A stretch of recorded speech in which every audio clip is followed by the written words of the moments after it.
Hey everybody! Today is going to be a little bit different. This is not going to be your normal coding tutorial video that I do on this channel. Today I actually had the chance to talk to Dylan from Coding Tutorials 360. And in this video I talked to him about how he started his YouTube channel. It's another YouTube channel that teaches people how to code. He does a lot of free code camp tutorials, and he also teaches a lot of Python. So I thought it'd be interesting to talk about his experiences with creating his channel, how he goes by teaching people, and then a little inside baseball stuff about how YouTube works. It goes into a lot of different topics you'll see here. So check it out. I have Dylan here. Can you explain, Dylan, a little bit about your channel and what you're trying to do with it? Yeah, so my channel is called Coding Tutorials 360. Pretty self-evident what it is. I do programming walkthroughs and software tutorials.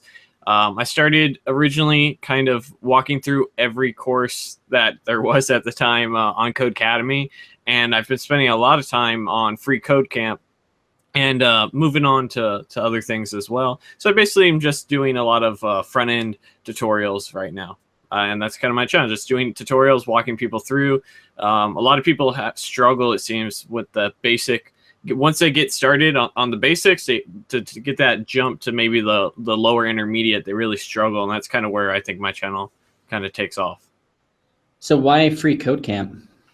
When originally I literally ran out of content on Codecademy, and like I have always I'm gonna put out a video a day. That has always been my goal, and I haven't been able to do that. But in the last year and a half, I have 300 videos, so I'm close to it, I would say. But I found free code camp back when they had 30,000 subscribers, and I took one look at it, spent about 15 minutes on it, and I just fell in love with it. I really did, because there's so much content out there that is that very entry level stuff, and free code camp actually brought it up to the intermediate level, which I really liked. And it really reminded me of my college courses quite a bit in Java. Granted, it's front-end development, so it's mainly JavaScript, HTML, CSS, but I really loved the fact that it was really relevant, and that's kind of why my free code camp videos, even though the audience is so much smaller in comparison to Codecademy, they do just as well a lot of times, because a lot of people are struggling on that lower intermediate programming knowledge. So how do you set it up when you do your videos? Do you go through the lessons first beforehand and then you start recording, or do you just kind of wing it through the whole videos, and do you do any editing?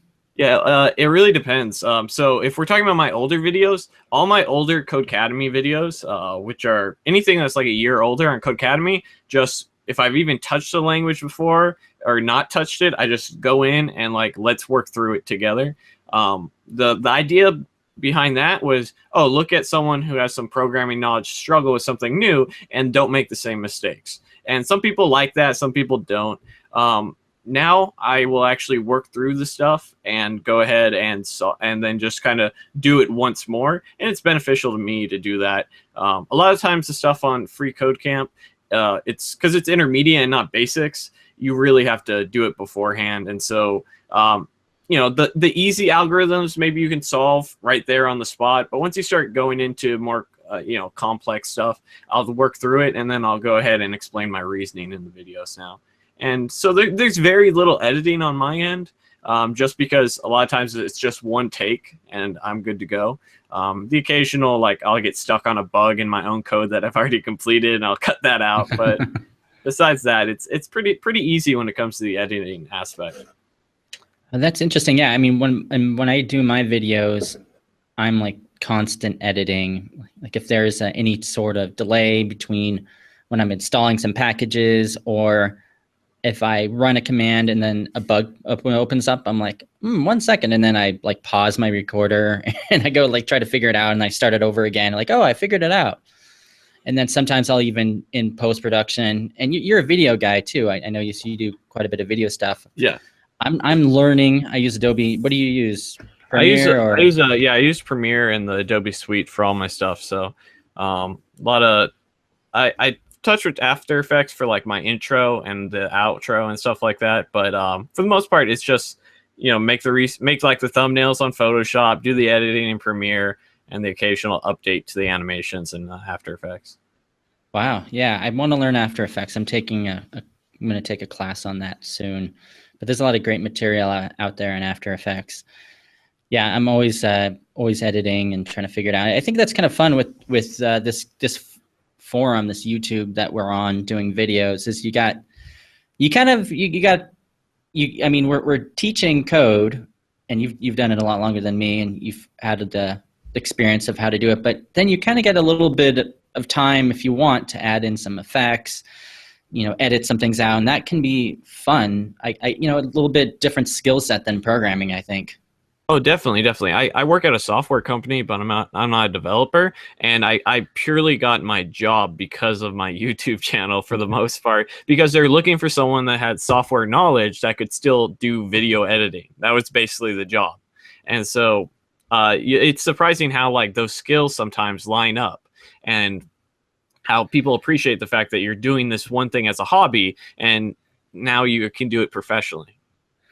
Yeah, for sure. So you don't work as a software developer full time right now, but you do tutorial videos and you do some video editing as well. I'm that may change as of Monday though. So I think it's I started applying recently, and I got an email saying that they're gonna make me a web engineer in this military contract training company in Florida. So I also think I might get promoted at my work. So I overheard my boss talking about putting me as a QA dev, and so it'll be interesting to see. It's got a lot of changes in this next week or so. I'm pretty excited about it. Do you do freelance too? I'll freelance stuff, yeah.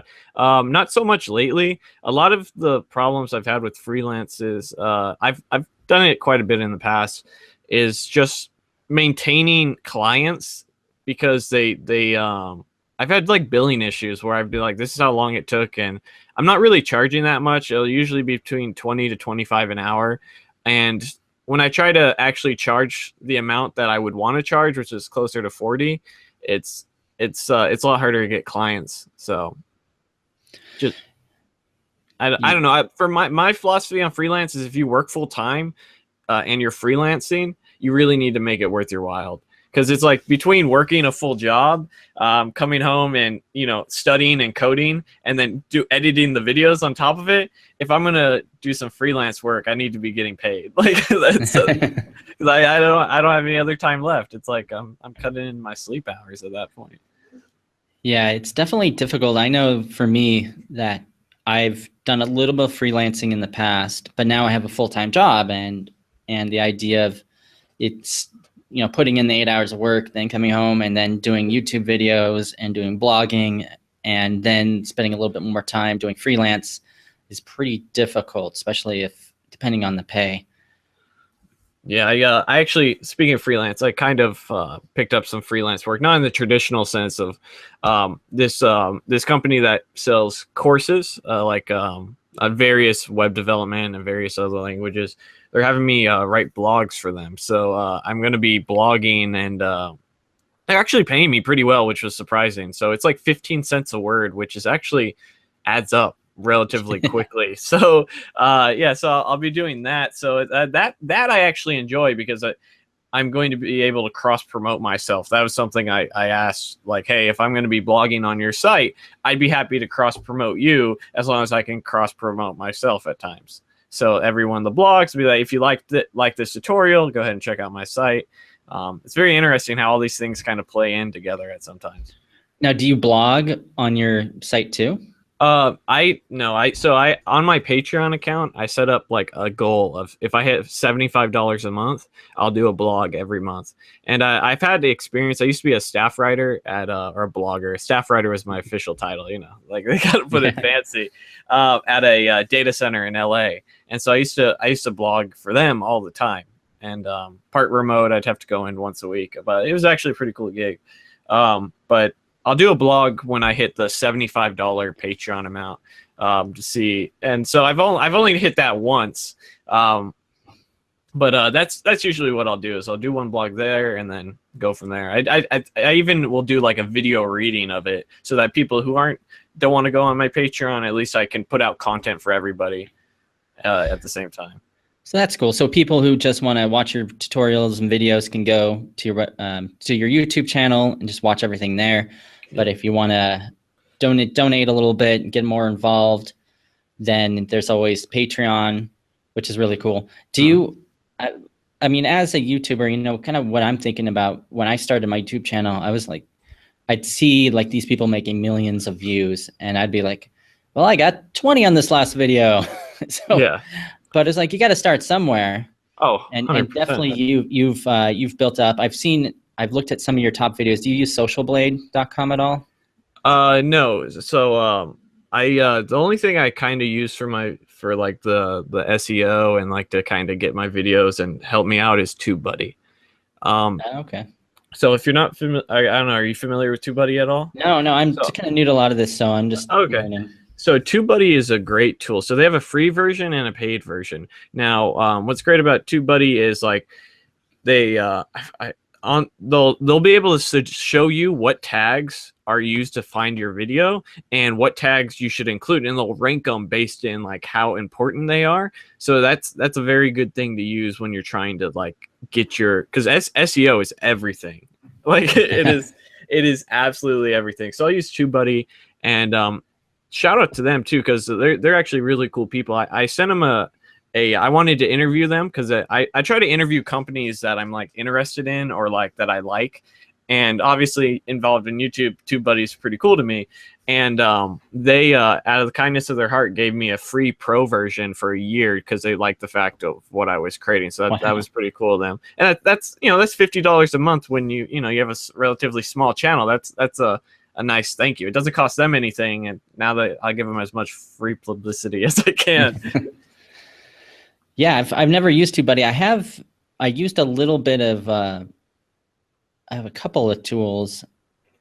I know, yeah, Social Blade is a website where you can look up other YouTubers, but I think they may have some more paid plan stuff where they help you with your tags and things like that. Yeah, that's another thing that you can do with TubeBuddy as well, is you can look at your competitors easily. You don't have to go to another website. It's just a Chrome extension, so everything's already in YouTube. And so that's one of the reasons I prefer it over, these other options. Yeah. I was well, getting back to what I was saying before, definitely looking at Social Blade, I saw that your Python videos were some of the most popular on your channel. Yes. And that was Codecademy Python videos, right? Uh-huh. Okay. And then so you were getting 20,000 plus views on some of those guys, 15, 20,000, which is pretty awesome. And in the YouTube world, there's really no way to tell like if your video you're making is going to get 100 views or 10,000 views. I mean, is that pretty much? I mean, let me ask you this. I guess the question would be like, is there a way to make a video on YouTube more popular? Would it be just like creating a good SEO title for it, make sure the content's good, obviously, that you're creating something that people are interested in? I mean, to answer your question, yes and no. Like, what we're doing in terms of coding videos is incredibly niche. It is like it is just like you're not only are you going after a small percentage of people who know how to code, you now of that percentage are going after the people who need help coding, who also are gonna choose your video. And it's such a small percentage. Now, if you're just like, look, I'm just trying to make money on YouTube, you may not want to go down the coding video path. You may want to go down something that's a little more robust. But when I say that, it's not that there's a ton of competition in the space. It's that there is a limited audience. But then you have guys like Dev Tips. You have Derek Bonas, who has like over 500,000. So you can get it there. It's just going to be a long process. And so there's a lot of competition. Like even my free code camp stuff, I see people all the time posting free code camp videos, and which was one of the reasons I started with free code camp when I did, because I saw this, I said, this thing's going to blow up. And like in my blog that I did, I talked about that. Like I remember getting those 10 views on a free code camp video because no one knew what it was. And I remember like posting a video and not getting a single view for 5 days. And and like now I see that if you go to my top 10 videos for the month, The Python are about half of them, and the other half are free code camp videos. So that's kind of like, to me, it's like free code camp's only blowing up, and there's so much competition. But if you're like trying to get views and like trying to make money on YouTube, you're gonna have a hard time in the coding niche area. Like, you can do it though. It's just you got to stick with it. Yeah, I know I've heard of Dev Tips, and I've watched that guy a few times, and I've seen the new Boston guy. I don't know if you've seen his videos, but he seems like he's pretty popular. And I'm like, yeah, there's some bigger YouTubers in this coding niche subset, but it seems like it's few and far between. Not like if you look at, I don't know, prank videos or reaction videos or even some of the more popular daily vloggers. I mean, there's just like a ton of them. And yeah, I guess, yeah, I agree with you. Yeah, there's just this small niche of people doing coding videos, which means, I mean, if you're doing it more for yourself and you're learning to code, you're not trying to make a ton of money.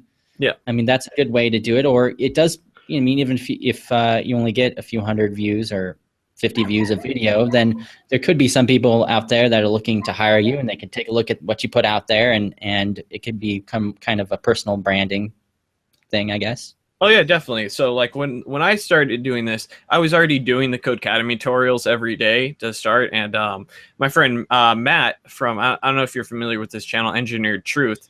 Yeah, what's your interview with him? Yeah. So his channel, I think it just hit over 100,000, and he's doing great on YouTube. He could probably with that and like the sponsorships and affiliate, he could probably just do that full time and be all right. 100,000 subs? Yeah, 100,000 subs. And so like, I remember when he was like, yeah, man, I'm making $400 a month. And like, for whatever reason, when he said $400 a month, I remember thinking like, no, you're not. Like just like, you're full of shit. And then the next time I saw him, he's like, yeah, I'm making 600. And I think at the 600 mark, I was like, you know what? I'm already doing these tutorials. At the very least, it could be some sort of video portfolio. And like, now it's like, I'm getting a little bit of, it's hard to say like success, but I'm growing fairly quickly for what I was expecting was going to happen, because I was like, from the get-go, I'm making coding videos, not like gaming videos or like, something that everyone can watch. If you go to watch one of my videos, you're looking for something very specific. You're looking for an algorithm from Free Code Camp that's this specific thing. So it's kind of interesting because with the tutorial videos, a lot of people's videos, if whatever they get in the first week, that's what they get and they're done, because they're throwing out content like that every day. Now, the Python videos, I have no idea what they originally got, but like they're up 1 year, they got, some are getting 15, 20,000, 10,000. And they'll continue to grow because people are looking for that content instead of just being like, oh, I'm a subscriber and I'll just watch everything that throws up, because that's not how like the coding channels work. You're only going to watch stuff that you're interested in learning. So it's an interesting path to go down, because it's hard, because you put out this video and you're like, oh, I got 100 views, and you're like, to some people that'd be cool, like, oh man, I got 100 views in like 2 days or whatnot. But it's like, I spent 4 hours making that. Like,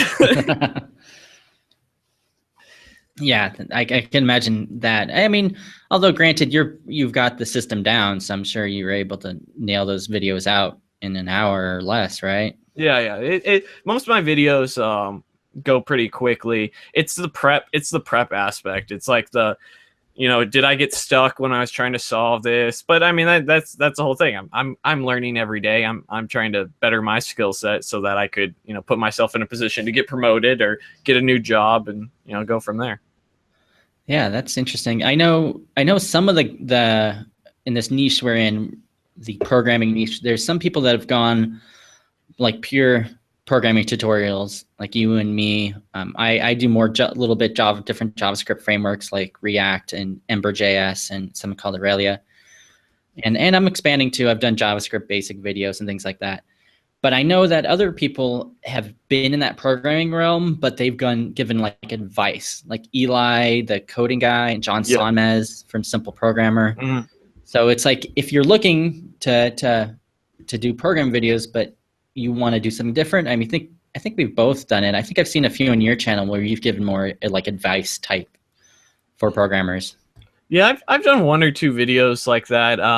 And for me, it was one of those things where I don't know that I could keep it up. Like I don't really think I have all that much knowledge to share. Like it's like John, you know, Simple Programmer, he was a software developer for years. And so like I work with developers and it's a little bit different.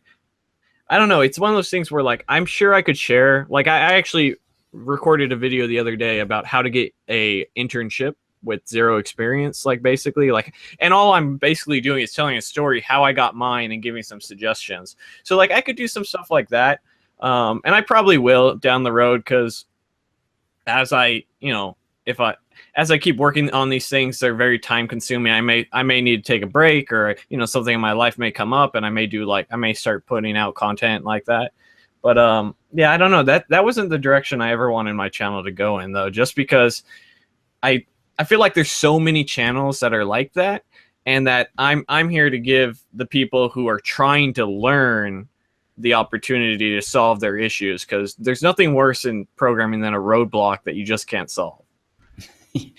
Yeah, I mean, that's good. You're trying to help people out. And I think that's the great thing, is that, like, I mean, you're giving value, because there's so many YouTubers, and I've seen this, where it's just their daily vlogging. And yeah, I guess it's sort of entertaining, but a lot of it just feels like a little narcissistic at times. It's like, okay, here's me going to Taco Bell, and here's me eating a chalupa, and I'm walking back home. I guess it's entertaining seeing someone else's perspective in their lives, especially if they're interesting. I mean, I'm talking really fast here, but I'm thinking like, I'm dropping a lot of names here. I'll put some links in the show notes after I'm done. I don't know these people, but I've heard of these channels, like Casey Neistat, this famous YouTube vlogger, right? But at least, I mean, especially if you're starting a new YouTube channel, and it's just kind of what I'm thinking of, as long as you're starting to deliver value and that people are needing your videos, I think that's a good starting point. Yeah, I mean, for me, I don't necessarily like when I say like that's not what the direction I want my channel to go to. It's no disrespect to anyone who wanted their channel to go like that, because there's room. If you're putting out content and people are watching it, God bless you. Like that. You know, I came across a channel. I wanted to find out what the dicks out for Harambe meant, like how that got started. So I stumbled upon this channel called Behind the Meme. It's been out for 3 weeks, has something like 14,000 subscribers because of this. And you could easily say this is so fucking stupid. Like here I am, I've had 300 videos, I have 7,500 subscribers, I'm killing myself trying to teach people, but people are eating up this content, and it's great content. I enjoy it thoroughly, but so it's hard to say like, oh, this channel's better than the other, but it's just like, no, that's some of these things are so completely different that you can't even compare the two. So like advice channels, even like you look at a channel like Simple Programmer, you're like, oh, well, he's got programmer in the name. Our contents are completely different. Granted, we could cross over to a degree, and I'm sure some of our audience does. But like you could do both. Like I could continue putting out my tutorials and then start doing these things, because at some point your audience starts liking you as a person. They start getting used to your mannerisms. And now when I throw out a video that's a little more generic, such as like the interview I did with a software intern, you know, I got a ton of views on that. For, you know, typically I'll get 100 views, 200 views in the first week or so. I got like 500-600 on that, because that's more general and more of the stuff we're talking about. Now, does that mean channels who only do that are worse or better? I don't think so. But, you know, granted, there will be a frustration factor of people who just ramble and talk and be like, oh yeah, I ramble and talk and I get 1 million views a video. Yeah, I know that you mentioned Harambe. I know Pokemon Go channels, like there was a bunch that came out in the last few months, and a couple of them are getting like millions of views a month now because of all the craziness going around Pokemon Go.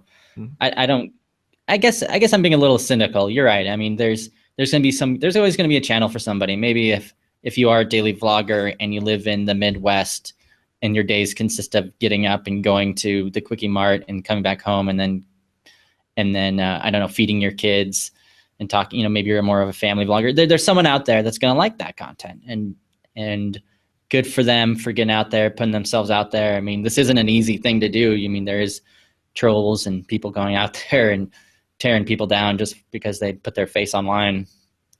Yeah, I mean, luckily, I feel like I've been pretty lucky with that. But in one of Matt's live streams, we went through and like we did like a mean tweet thing. I went through his comments. I like pulled up, and like people are, when you actually like, all my stuff is non-political. It's not opinionated. It's like very like code. Like this is code, and this is how you do it, and this is how I did it. And so I don't get comments like that, but people who have a sort of opinion, you're going to deal with those people who have the opposite opinion are just like going to eat you alive. It's crazy. Do you monitor your comments and just delete the trolls?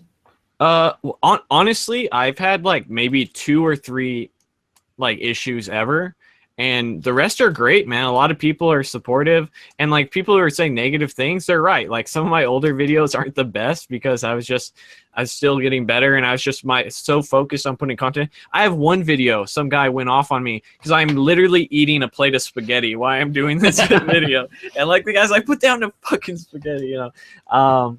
But yeah, so for the most part, everything's good. I reply back to, I would say 95% of all my comments. And so I think that's really important as well, is to always respond to comments and build that. Like there's a lot of people that follow me and like on Facebook or Twitter and just, you know, will say thank you and this and that. And part of it is that you have this open dialogue with them. They get stuck. You say, hey, I can help you, or I can't help you. Or they say something, you say, you know what, thanks for watching. And it's a full-time job, I feel like, because I mean, I'm looking at my analytics now. Last month I got 400 comments. So Wow. You know, I would say I probably replied back to 350, 400. So it's one of those things where you just, you know, the more you're engaged with your audience, the better it is. Yeah, every single video, I only get like maybe a couple of comments a video, and then sometimes someone will look at my older videos and comment. So I don't have that problem quite as much as you do. I'm assuming that sooner or later, if you're getting 400 comments a month, it's just gonna be like impossible to like, reply to all of them. Definitely. It's one of those things where like I used to do it daily, and now it's just like I'll do it twice a week. Maybe I'll just knock them out, bam, bam, bam, bam. And it, you know, it doesn't, it like takes like an hour. It's nothing crazy, but yeah, I think I'm like a manager on Matt's channel, and he gets like 5,000. So it's like he'll only respond to comments like the first hour of his videos typically, or something like that. Because I mean, it does become impossible. So, but that's where you start doing vlogs and you respond to your audience there. So you see like, you know, 10 people are calling you out on some bullshit. You can't respond to, you know, 10,000 people. So you just make a video about it and, you know, start changing your content ever so slightly. Yeah. And is Matt, you guys are both in LA? Well, he's actually in Utah right now, 'cause he's at a coding boot camp. They work something out. So I can't go into details about it, but they work something out. So I'm actually gonna go see him in 2 weeks in Salt Lake City. So he gets done in 2 weeks, and I'm like the day after he graduates, we're going down to Salt Lake City and just gonna go hang out down there since he's in Provo. But yeah, he was in LA. I've known Matt since like 6th grade, so we've stayed in contact and whatnot. But yeah, so we both live in LA more or less. So like that's the YouTuber mecca, right? If you're a YouTuber, that's where you want to be. I don't know, man. I don't really think it matters where you are. At the end of the day, you're uploading videos. So that they do have like the YouTube space in LA that you can go to, and we've gone to some events. I went to a cool virtual reality event not too long ago. So, but honestly, it doesn't really matter. I would imagine if I was a larger channel that would like collaborate a lot with others, it'd be much more like, oh yeah, LA's the place to be. But like for my content, like, I don't know, it's one of those things where we can mainly do it all over the internet if I'm ever going to collaborate. Yeah, we can just, like we're doing now, just jump on either Skype or Google Hangout. And Exactly. or you could, I know Dev Tips, the way he does collaborations, I think he just has people take over his channel for he'll put a little intro and then introduce someone, and they'll just do a topic, some kind of programming topic for a couple videos. Weren't you on Dev Tips? No, I haven't. I'm supposed to actually, I reached out to him for an interview, and he said yes, so we got to schedule that also. Same thing with Simple Programmer. I'll be interviewing him next weekend or the weekend after. I gotta check my schedule. So definitely gonna reach out to all the like programming channels and kind of get their input. Yeah, I've talked to John Sonmez a while back. So before I started the YouTube channel, I just did blogging, and I just did tons of blogs like 2 or 3 times a week on different, mostly about JavaScript and Ember.js. And then I wanted to just reach out to some of these people that I admire, kind of like the bigger programmers in the space that had blogs. I wasn't really looking at YouTube at the time, and John Sonmez kept coming up. So I did an interview with him, and he's a real nice guy. Yeah, he just able to he'll spend time and answer anybody's questions, and yeah, well, yeah, I'll be looking forward to watching it on your channel. I mean, since I talked to him, he's done a lot more things. He started the YouTube channel. When I talked to him, he didn't have a YouTube channel. His book he released a couple years ago, still like is doing crazy good inside. I think he released it in Japan recently. So yeah, that'll be an interesting interview, I'm sure. Yeah, that guy's hustling, man. I don't watch too many of his videos, but I am subscribed, and I see like 3 videos a day showing up. That guy is knocking them out. Yeah, I mean, you said when I looked back at some of your videos, your first video I think is in 2014, but then you took a year off and you really got serious in 2015, and then you just said earlier in the interview you were doing a video every day for a while. Yeah. Is that? So to me, my YouTube channel really started with my first Codecademy video. So like when I started my channel, I had this idea. Like I've always really liked the idea of subscription boxes. This was going to be my channel, right? I was going to do like subscription boxes, review them, and I found out very quickly that was way too expensive. And so like all of a sudden I'm spending like $300 a month on 10 subscription boxes, and like it's just not working out. So would they work with you because you have a channel? Would they like sort it for you free? I'm still so small. Even now they wouldn't do it. So definitely when I had like 50 subscribers, they're not going to do it. Let me interrupt you 1 second, Dylan. So what do you think? What height, like YouTube height, do you need before you can really start getting those type of deals? You think, or is it just hard to say? I mean, well, so I recently started getting sponsorships. So I guess it really depends. Like last month, so. In terms of like ad revenue, I make somewhere between $150 to $200 a month. And so in sponsorships last month, I got $435. And there's a lot of ways you can get sponsored. It just so happened that a coding site got launched and they want me to put out videos on their content. And I happen to like the site because they do like project-based tutorials. And then I got sponsored by a toy robotics company. This one right here. And so they sent me this kit that's like $140 and gave me some money. And I don't know. I would say at least 5,000 bare minimum, because on FameBit, which is a YouTube sponsorship, and actually any sort of like social media sponsorship, they won't even let you make an account till you hit 5,000. So I would say that's probably a solid amount before you can start looking. Subscribers. Yeah. And I was able to get one recently because of how like you're not going to find a coding tutorial site that's like, there's not too many guys out there doing coding tutorials. So like when you see a guy apply for the coding tutorial sponsorship, you're like, all right, we got this guy. Let's go. Like we found our guy. So I would say 5,000 would be the bare minimum. But honestly, this was just 1 month of sponsorships. And so one good month. So it's just like, oh, wow, that's really great. But, next month I'll probably have none. So it's one of those things where you got to take the good with the bad. I got a $35 sponsorship the other day just from speakwiththegeek.com, which is like a recruiting agency for tech guys, because they found my resume on Craigslist looking for freelance work. And then they saw I had a channel. It's like, hey, we'd love to sponsor you for a single video and see how it goes. So you never know where they're going to come from, man. That's awesome. Yeah, I have a ways to go. But if I keep doing it, I want to try to make 1 or 2 videos a day, but it's cool to see like you and where you are now, and that's something that I could strive for, because even like even like $100, a couple $100 a month, that's good chunk of change to Oh pay yeah. for a lot of stuff and new things. And then of course, then the sponsors start coming, and if you keep building off of that, and I've seen your graph, and you're definitely going up and to the right, the amount of views you're getting every month and subscribers, so that's good for you. Yeah, one of the things that I've started doing, since we're talking about like YouTube and how to like brand yourself to a degree, is Yeah, we're talking a little more inside baseball for people yeah, who are looking to not too YouTube much. Yeah, not too much software today. We're talking about the money. No, is when it comes to your thumbnails, try and brand them. Like I follow this YouTuber called Video Creators, and he's just a YouTuber that does videos for creators and how to promote yourself, how to do this, that. It's got like 250,000 subs, something like that. But I definitely suggest subscribing to him and following. And one of the things that came up in a video is making your thumbnails recognizable. Because like when you see something in your suggested feed, the name is there, but so is everyone else's name. It's the text.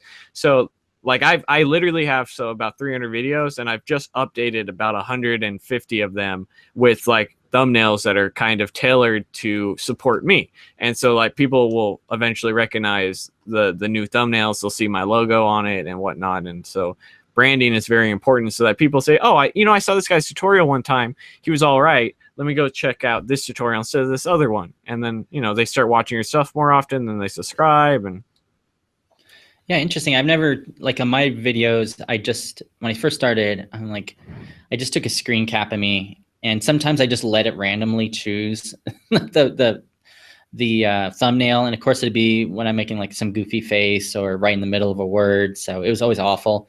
And then after like a few weeks, I'm like, yeah, I guess I should probably do something better. And I've been trying different types of thumbnails, but I haven't really had any consistency. So that's a good tip. Yeah, that's definitely something I should definitely do. Yeah, I feel like a lot of people, when they start a channel, they just think like all these things will fall in place, and they don't really think it out too much, and they're like, oh, this and that. And to me, it's always been like, you really are going to have to brand yourself to a degree, because even in such a niche area, there's still so many people who are going to compete. And granted, a lot of them, they do it. They just think it's easy. And like I was just looking at my first Ruby video I put up, which I consider like the actual start of my coding channel, was June 16th. So I've been doing this of last year. So I've been doing, of 2015. So it's been a short minute of me knocking these things out, and I haven't even hit 10,000. So a lot of times you'll see I'll get emails from people with like 0 subs or like 10 subs asking. They're not doing the bare minimum. They're not doing the thumbnails. They're not doing the SEO. And it's like, those are the things you have to do for people to find your videos. It's just one of those things. No one looks at a video and sees like a non-thumbnail with someone with 15 subscribers that says, oh, I'm probably going to watch that. That looks great. Like, it's just not how it works. Or you get people who don't know how to set up their channel correctly. So it's just either all it shows is uploads, and like the banner isn't there. But yeah, you got to put some minimum amount of effort before you start a YouTube channel, for sure. You get your playlist together, do your homepage, do a channel page, whatever. Like, no one's saying you got to start a website, have like anything like that, but you have to do the bare minimum if you're going to try and have a YouTube channel, because no one likes going to a janky channel that looks like someone doesn't maintain it and doesn't do it. So that goes back to consistency too. I mean, you've been really good at that for, like you said, you used to do it once a day, and now I think you do it like, I've seen like 2 or 3 times a week, but I think you took a week off a couple of months ago. I've been I took like last week off because I was in New Orleans doing a little bit of traveling, and then I'm at my mom's house right now, so I knew I was looking for work, so I was in the process of moving everything here so I could get up and go.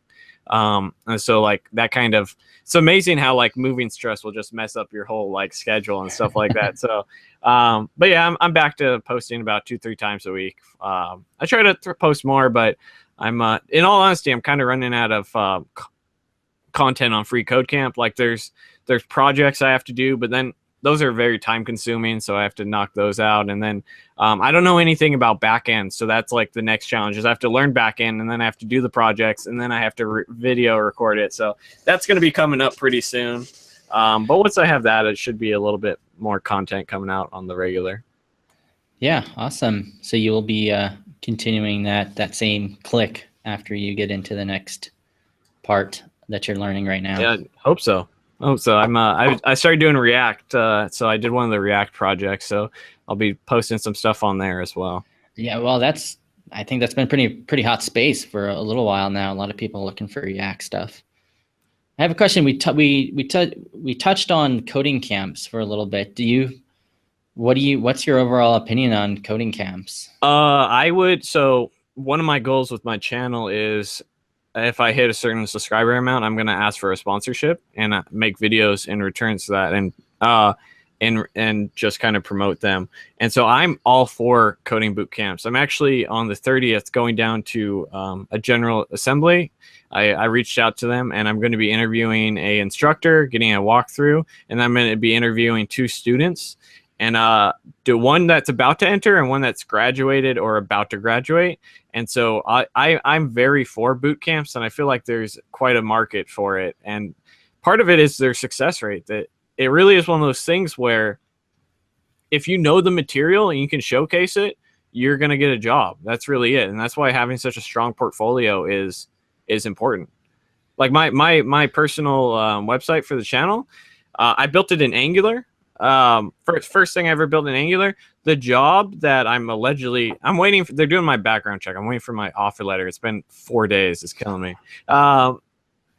They're basically hiring me because they like that I could do Angular stuff. They like that. They're looking for an Angular developer to do basic stuff, and they're hiring me because they saw that, and they're like, well, what sort of Angular knowledge do you have? I said, well, you can look at my website. That's all I've built with it. I've done tutorials. And they liked it. And so it's very important to have strong portfolio. And that's really what these coding boot camps give you at the end of it, is something to show. And that's where a lot of people struggle. That's why like my most popular free code camp videos are the projects, because people can't seem to, when they're at that very early level, be like, I need to do this so that this works. And then this will make this work. And then after I do these 10 steps, I'm done. And so I highly recommend boot camps. And I plan on going to one in the future. Now, what do you think? I mean, I've discussed this before in a few other places, of if you have a chance, let's say you're 18, 19, coming out of high school and you're into programming development, do you go to a traditional college, get a computer science degree, or do you kick down 15, 20,000 and go to a coding boot camp in San Francisco for 6 weeks? I would do boot camp. Now, as someone who has gone the college route, and I have 1 year left on my degree. I'm starting up again in January. If I didn't have 1 year left, and I know what I know now, I would tell everyone to skip the college route and go to the boot camp. And then I would suggest you get your job, and then you can take classes if you still want to get your degree after you're working, and do them simultaneously. There's no reason you can't. Go part-time for college, work full-time, and the experience will be so much more relevant than the degree, as long as you can get your foot in the door and get those experience. You see jobs where people want 2 to 4 years experience, $130,000. Like it's crazy. And the reason for that is, at the end of the day, they just want to make sure that you can do what you say you can do.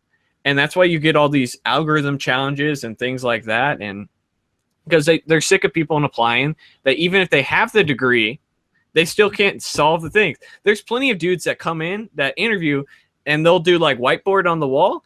They can't solve like reverse a string. I'm like, is that all it takes? Throw me in, coach. Like, I'm ready. Like, so, the degree is going to help, but in terms of like practical experience, I really do believe boot camp may be the better solution. And then you always have the option of going back and you're like, you know what, this helped me get my foot in the door, but $60,000, $80,000 isn't cutting it. I want to make 150, or I want to make 200 grand 8 years from now. Go back to school. So, yeah, interesting. I've gone both. I've definitely, I'm more on the other side of thinking that someone should go to school, and the reason I think that is because there's so many opportunities that good schools will open up for you. You're right. It's going to be outdated, and it's not going to be as some practical knowledge, but I think there's some other benefits with the community, with the people that you'll meet at school, that will make it worth it. Of course, it depends on the school and the curriculum that they teach in their computer science program. And then once you're done, then you'll have some experience. Now, a lot of times, I know in college, and I did this, is I worked as an intern for one of the bigger companies in town, and that helped me kind of shore up some of the knowledge between what I was learning, like the theoretical knowledge I was learning and the basic C, C++ stuff I was learning, and then the actual, like how this works in the real world, how do you do web development and more Java development, because I do more Java. But I can see both sides. Yeah, it's not to say one is better than the other, just one is significantly more quick than the other. And my personal college experience, I met some great people. I definitely did enjoy the experience though. So there was so much, I had such a misrepresented understanding of what I would be learning in a computer science degree that I thought it'd be much more programming heavy, and it was like so few programming classes compared to a bunch of shit you really don't need. I didn't need 5 calculus courses to be a programmer. I didn't need 3 physics courses and all this stuff that we could have spent so much more time making full stack developers, making Android developers that could go out there and just crush it, just absolutely crush it. Find me a 4-year boot camp. That guy will make the next Google. Okay. It really is one of those things where you spend so much time learning things that you really don't need, that, yeah, let's say in the total courses, maybe you need 20% of that, but there's still 80% of fluff that is just complete nonsense that you could spend your time so much better. And that's really why I like boot camps. They're streamlined, they're thin, they're cut, and you get out of it what you put into it. And college, it's more expensive. It's more difficult in terms of if you don't have a practical knowledge base of things that aren't within the scope of computer science. A lot of times it's a little bit out there, and I didn't really enjoy that aspect. I didn't enjoy having to learn automata theory. That's not relevant really. I get it's core foundation, but you're not going to use that. You might use it once and you can Google it. It's one of those things. Yeah, automata. Yeah, I remember taking those classes. People don't realize too that you're gonna have to have a really good foundation in calculus to get a computer science degree. You're gonna have to take some physics classes. So it's one of the harder degrees to get. And if you're just purely into programming, and you're right, a lot of those things may not apply when you get a job. So yeah, it's. Well, that's the thing. What everyone's going to school to get a better job, right? To get better pay, and be able to support themselves. It's rough out there. There's a lot of degrees you could go spend 4 years that are easier that you're not going to have any options, and it's sad when that happens. Computer science, you'll have much better options, and that's why it's one of the better degrees. But you're going so that you can get a job, but you're learning things that doesn't help you get a job. And so it's one of those things where I don't get it. I don't get we're learning all this stuff. I understand one calculus course. I understand one physics course, and the calculus course, maybe we can go into the math library of some programming language. It's just one of those things where boot camps may not be perfect, but what you're learning is relevant, and what they're teaching is something that you're actually going to go and use, and employers or the people that you're going to school for in the beginning that are going to hire you like it. I get asked more about how did I learn front-end development? Was it from a boot camp than about my degree or working on my degree or anything like that. So people are more interested in, can you do the task in software, than what's your education, because you actually need to know technical skills. There's a lot of jobs out there that you could probably show up and wing it for the first year and kill it. Mm-hmm. Yeah. So when you graduate, you may, you haven't said, but you wouldn't have a problem going to boot camp and just learning some of those things that you didn't get taught inside your, I'm assuming you're in a CS program or. Yes. Yeah, so I wouldn't pay for a boot camp, but that's kind of what I'm excited about my channel is I want to get big enough that someone will actually just sponsor me. Yeah. So I go and do it. I actually would just love it as a learning experience and like a growing experience. I think it would be a lot of fun to be in kind of the dorm setting or something like that. Like that's one of the cool things I like about the Dev Mountain that Matt's going to is they offer like housing as part of their program, so you can get up and go to Utah and live with other people who are doing the same thing. So I'd be very interested in doing that. I would probably actually not do it in front end development. I'd probably go into like mobile applications and do a different sort of field because just to be able to make some apps on my own and things like that. Yeah, and you have over a year worth of videos where that's all you're doing is front end development, and you're learning inside and out of that, and yeah, maybe a different skill set would be interesting. All right, man. Well, I think we're going to wrap it up here soon. It's been almost an hour. Do you have any, so in the future, you're going to be doing some more videos for Coding Tutorial 360 and more interviews, coding tutorials, just, is that what we're looking forward to? Yeah, definitely. I'll be finishing up some free code camp stuff. I'll be learning the backend aspect, the data visualization. So I'll be doing React and D3, and a lot of I'll be doing a little bit different content with the interviews at boot camps, so that people can kind of, if they're looking, see like what is unique about General Assembly, what's unique about Coding Dojo, what's unique about Dev Mountain, and get it from the word of mouth from the people who run it and the students who attend it.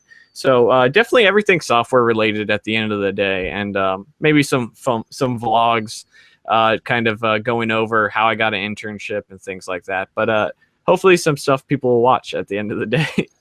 Cool. And how can people get a hold of you? They should just go to my channel, Coding Tutorials 360, and all my info's there. They can tweet me, they can add me on Facebook. Email me, whatever. I'm pretty available. I appreciate people watching and appreciate the input. So I try to do videos that they suggest as well. So if there's ever any suggestions, I usually take them to heart. Cool. All right. Thank you.